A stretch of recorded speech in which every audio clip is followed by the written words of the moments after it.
back to our channel Dream Academia.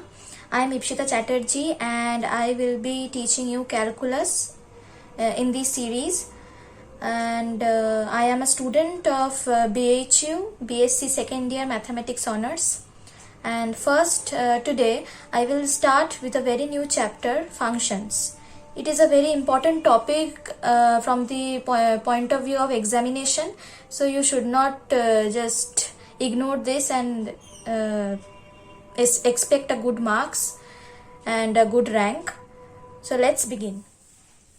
So we start with the definition of function. Some of you may already know that function is a special type of relation and it is also known as mapping. So its definition is function is a rule or correspondence from a non-empty set A to a non-empty set B that associates each member of A to a unique member of B. That is, each member of A should be mapped to a unique member of B and not more than one. Let's take an example. Let A be a set containing -1, 0 and 1 and B be a set containing 0, 1 and 2. So the Cartesian product of A and B will contain these elements. Okay. Now f is a function from A to B defined by fx equal to x square such that f is equal to -1, 1, 0, 0, 1, 1. It can be obtained like if we put x equal to -1, we will get -1 square, that is 1. If we put x equal to 0, we will get 0 square, that is 0, and likewise in the case of x equal to 1. So in this diagram you can see that there are two sets drawn A and B, and -1 is mapped to 1, 0 is mapped to 0 and 1 is also mapped to 1. Now a point to be noted is that a relation will be a function if x must be able to take each and every value of A. That is, x should all these elements should be used. Okay, every element in A should be used. So and each should have a and the second point is one value of x must be related to 1 and only one value of y in set B. That is, one element in A should be mapped to only one and not more value of y in the set B. That is, it cannot happen that this element -1 is mapped to both 1 as well as 2. This cannot happen, okay? Then it will not be a function.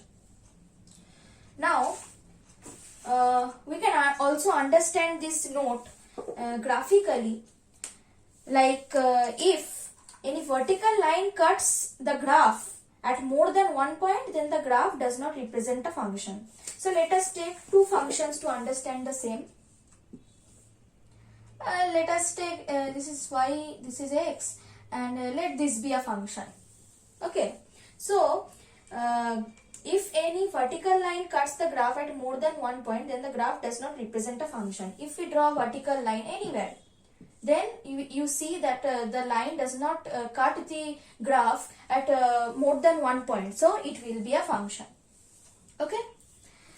Now if we take another graph like this,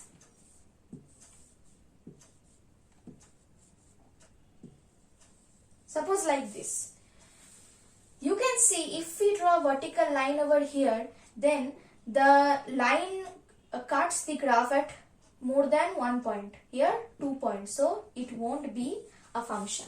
Okay, I hope I have made this quite clear.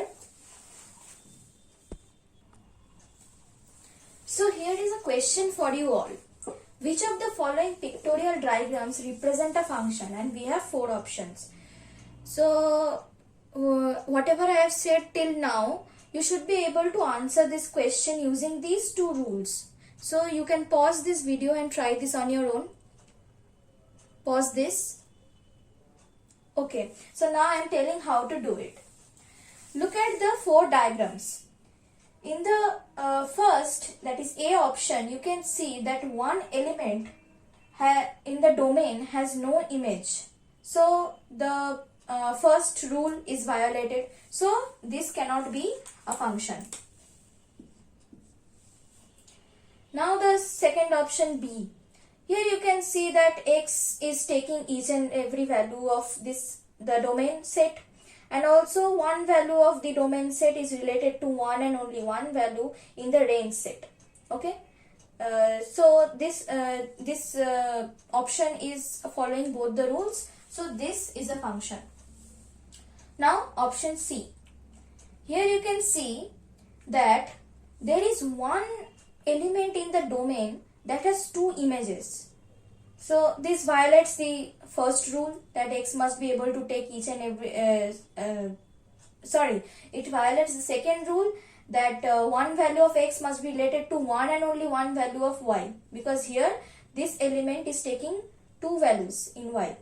So this cannot be a function. And lastly the D option. Here we can see that it is a function since each element in the domain set has only one image. The domain set has x must be able to take each and every value of a, that is every element here is taken, and the second is one value of x must be related to one and only one value, which is true. So this is also a function.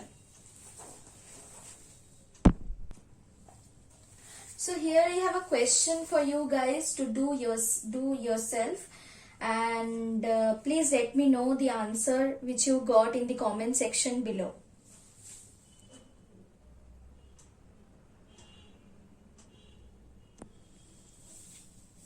So here we have an interesting question.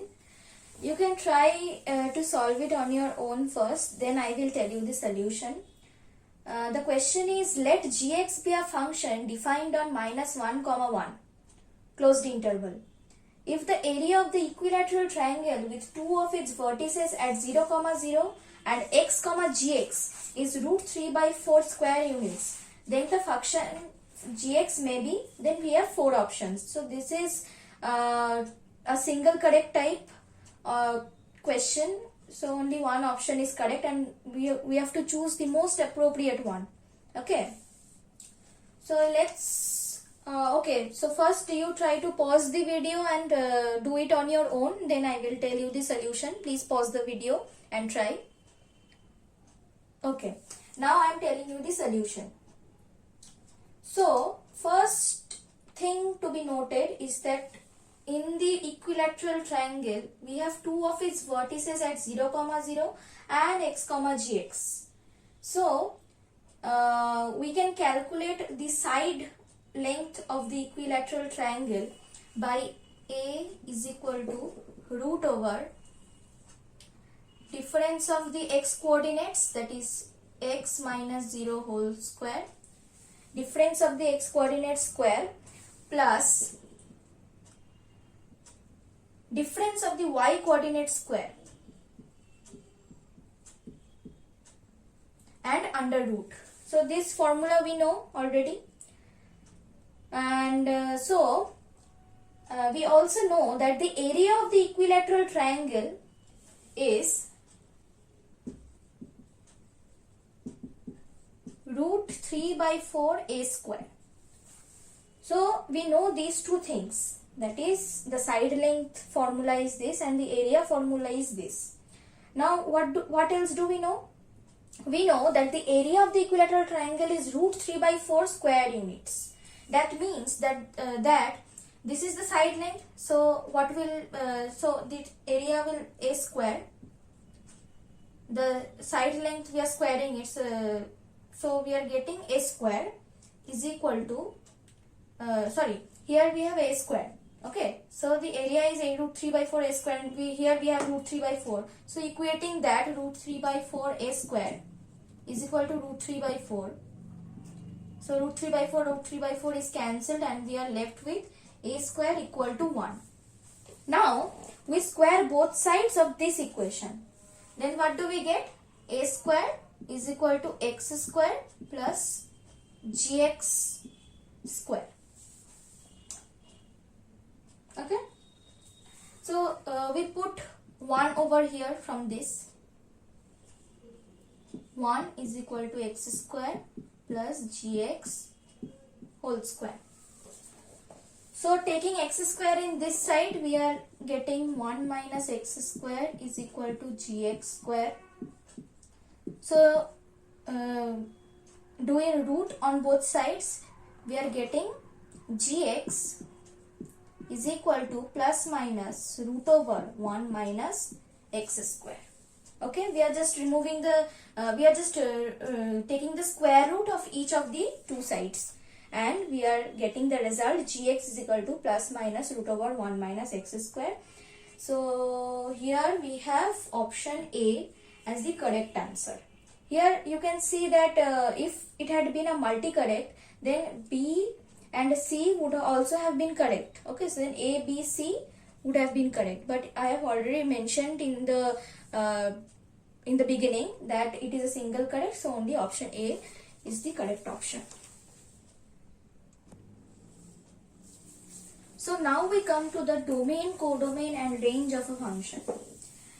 So let y is equal to fx be a function from a to b. Then the set A is known as the domain of f and the set B is known as the codomain of f. So in this diagram you can see that x1 is mapped to y1. Then y1 is called the image of x1 under the function f. Further, x1 is the pre-image of y1 under f. If only expressions of fx is given and domain and codomain are not mentioned, then domain is the complete set of those values of x for which fx is real, and the codomain is considered to be minus infinity to infinity except in inverse trigonometric functions. Now range is the complete set of values that y takes. So clearly range is a subset of codomain, and a function whose domain and range are both subsets of real numbers is called a real function. Okay.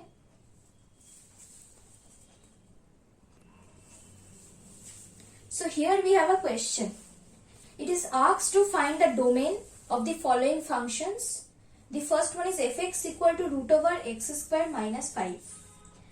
Here you can see that this function will be real only if the thing inside the root is greater than or equal to 0. That is, it should be non-negative. Then what does it mean? X square minus 5 should be non-negative, means it should be greater than or equal to 0. So x square should be greater than or equal to 5, which means that mod x should be greater than or equal to root 5. And what does this mean? This means that x can be either less than or equal to minus root 5 or x can be greater than or equal to root 5. So what do we get as the domain of f? The domain of f will be minus infinity to minus root 5 union root 5 to infinity.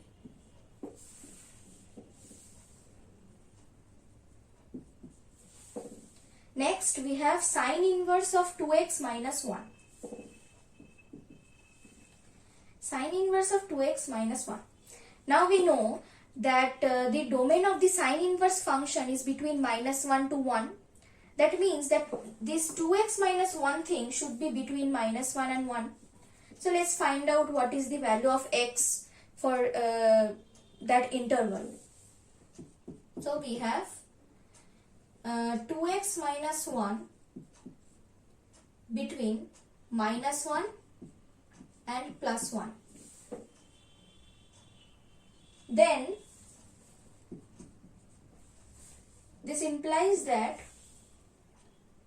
taking the 1 that side, 0 less than equal to 2x less than or equal to 2, which means 0 less than equal to x less than equal to 1. So the required domain set is x belonging to 0, 1. This is the answer.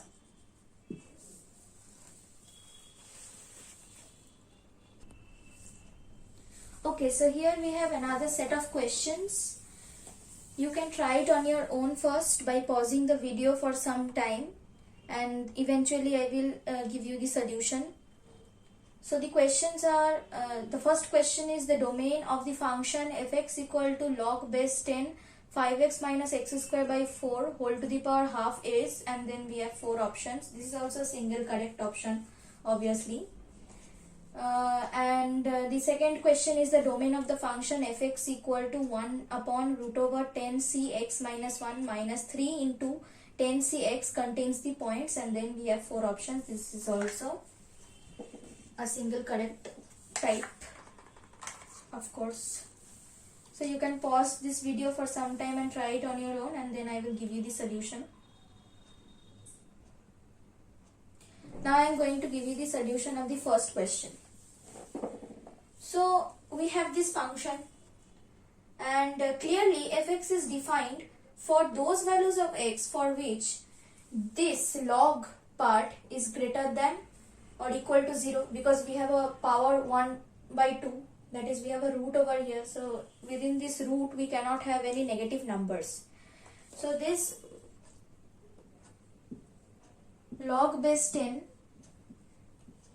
5x minus x square by 4 should be greater than or equal to 0. Okay, so this implies that 5x minus x square upon 4 should be greater than or equal to 10 to the power 0. We are taking this over there, so it's becoming 10 to the power 0, which is equal to 1. So we have 5x minus x square greater than or equal to 4 and x square minus 5x plus 4 less than or equal to 0. We are taking this part to that side. So we are ending up with this inequality, and when we solve this, we simply get x minus 4 into x minus 1 less than or equal to 0. And I hope you know how to solve this kind of inequalities. So the final domain I am writing only. So the final domain will be x belonging to 1, 4, and here we have option B as the correct answer.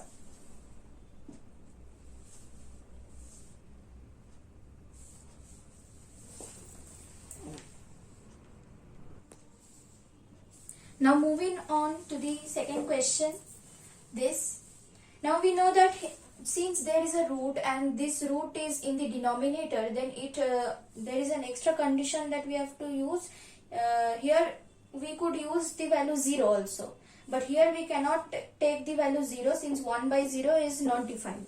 So we will take this part as 10c x minus 1 minus 3 into 10c x as greater than 0, strictly greater than 0. Fine. Now doing a bit of solving.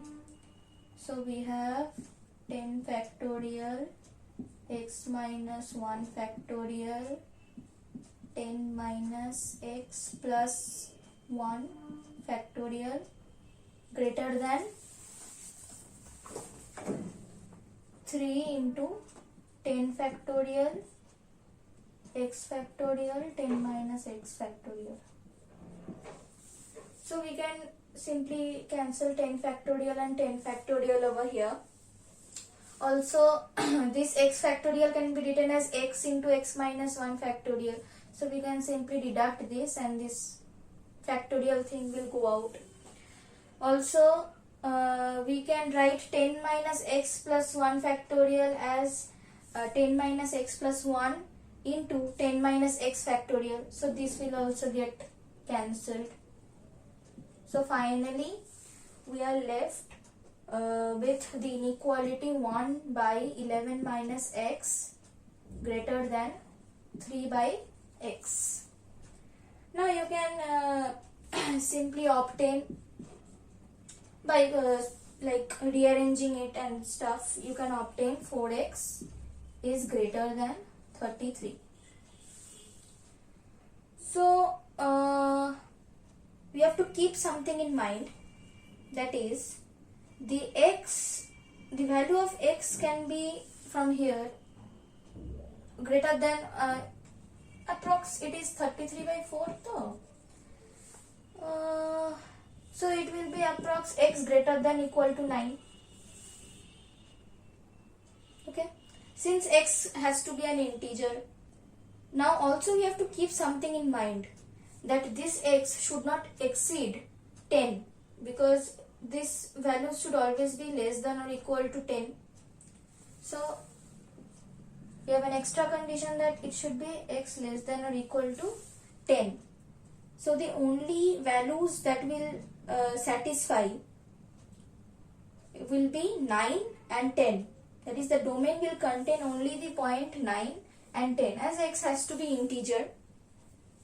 More specifically, it has to be a not natural number, whole number. It should be a whole number, and it cannot be a fraction first of all. And then we have to keep in mind that this x should not exceed the value over here, that is 10. So the only two values that we are left with is 9 and 10, and here we have option C as the correct answer. So this is a do-it-yourself question. I want you to do this question by yourself and let me know the answer in the comment section below.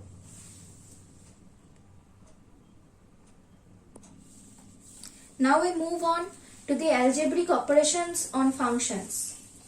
So, if f and g are real valued functions of x with domain set a and b respectively, then both f and g are defined in A intersection B. Fine. Firstly, now we define f plus g, f minus g, f into g and f by g, the domains. Okay. So f plus minus gx equal to fx plus minus gx, and f into gx is equal to fx into gx, and the domain in each case is A intersection B. And in the third case, f by gx is equal to fx by gx, but here there is a twist. The domain is x such that x belongs to intersection B such that gx not equal to 0. That is, this denominator should not be 0. Okay. Now we have a note. First note we have, for domain of phi x equal to fx to the power gx, conventionally the conditions are fx should be greater than 0 and gx must be real. Okay. And the second note we have, for domain of phi x equal to fx c gx or phi x equal to fx p gx, that is the combination and permutation.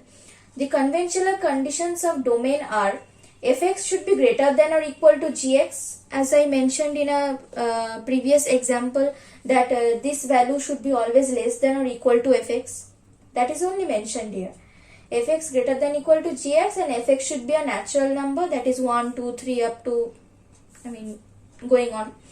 And gx should be a whole number, that is starting from 0, 1, 2, like that. Okay. So let's move on with an example. Find the domain of the following functions. And we have three functions. We have to find out the domain of each of the following functions. So let's begin with the first one. Fx equal to root of sin x minus root over 16 minus x squared.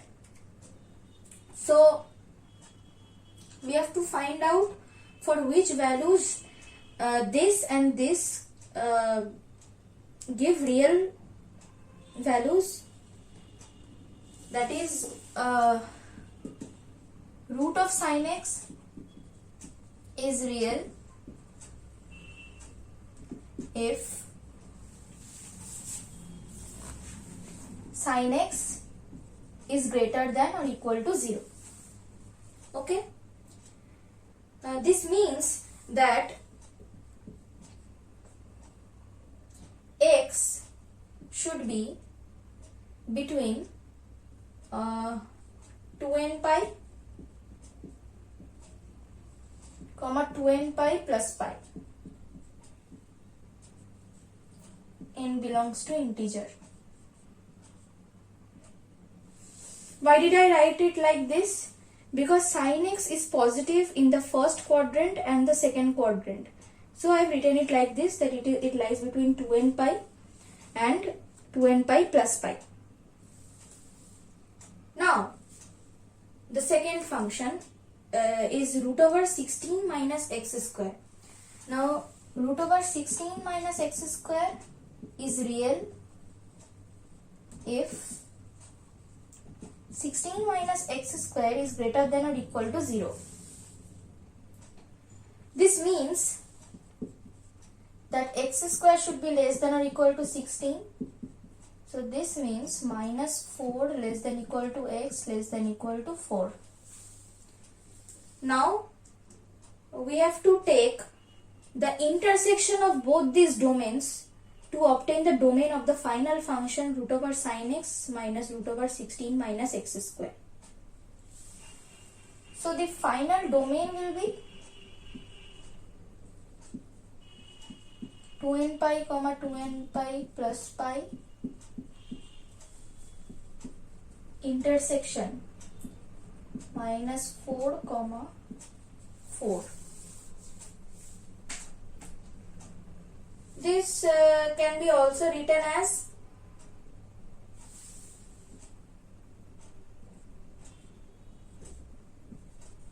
x belonging to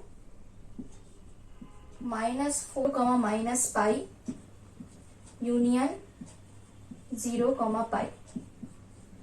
As we can accordingly take the values of n for which these values lie between minus 4 and 4 and take the intersection, and you can do it yourself. It is very easy, and we will finally get minus 4 comma minus pi. You know the value of pi is 3.14 approx.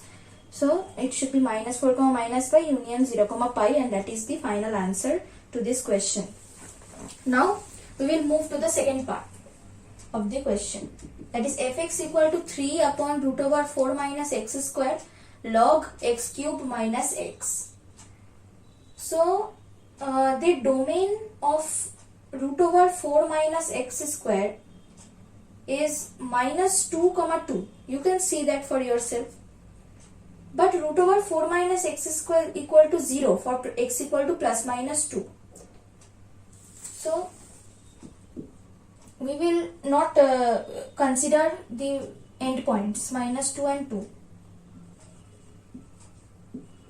I am writing it down for you.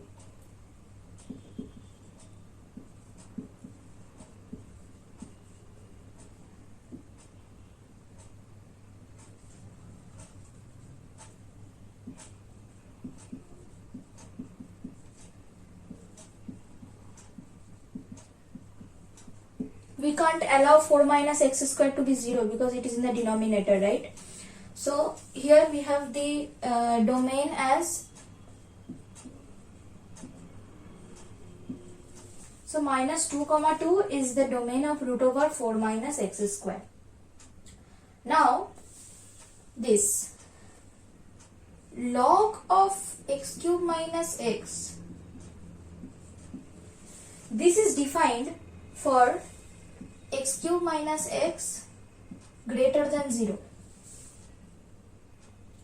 Fine. Which means that x into x minus 1 into x plus 1 should be greater than 0. Hence the domain of log of x cube minus x should be minus 1 comma 0 union 1 comma infinity. You can easily do the inequality using the wavy curve method. Okay, I am not going into that detail. Let's focus on the domain first. So we have obtained two domains. Now we have to take the intersection of both in order to calculate the domain of the whole function 3 over root over 4 minus x square into log x cube minus x. So the intersection of domain is equal to the minus 1 comma 0 union 1 comma infinite intersection minus 2 comma 2, which is equivalent to minus 1 comma 0 union 1 comma 2.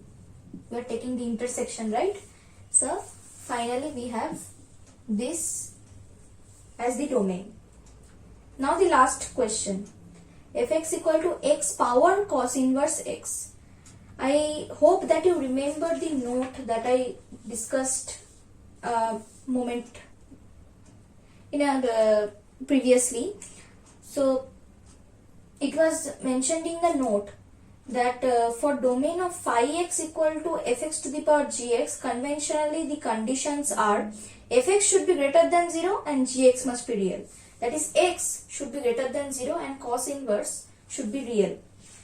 So accordingly we can do it like this: x greater than 0, okay, and cos inverse x will take only real values.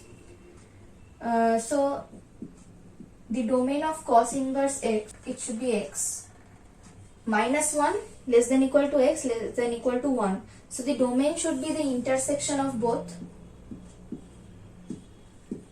So the final result we have as 0, 1. So this is the domain. I hope you understood. I tried to explain this to you as clearly as possible.